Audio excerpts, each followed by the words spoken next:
Sa ngayon po ay wala tayong binabantayan na anumang banta ng sama ng panahon sa loob at labas po ng ating area of responsibility. Hanging habagat ang umiihip sa kanluran ng ating bansa habang mayroon pa rin po intertropical convergence zone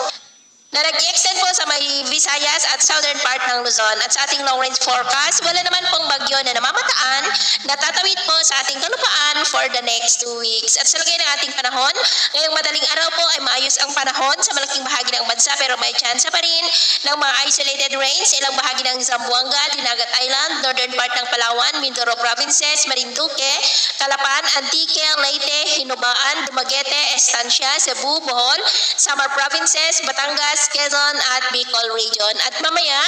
ay sisikat naman po ang araw sa malaking bahagi ng bansa pero may chance pa rin ng cloudy skies with isolated rains sa ilang bahagi po ng Mimaropa, Bicol Region, ilang bahagi ng Visayas, lalo na po sa may eastern section, ganoon din po sa may Sulu Archipelago at ilang bahagi po ng Zamboanga. At mamayang hapon, mas maraming lugar ulit ang makakaranas ng mas maulap na kalangitan with isolated rain, lalo na po sa malaking bahagi ng Visayas, ilang bahagi ng Mindanao, southern Luzon at western section ng northern at central Luzon. Kaya kung lalabas po tayo sa ating matahanan, ugalin lamang po natin lagi ang magdala ng kahit na anong panangga natin sa init ng araw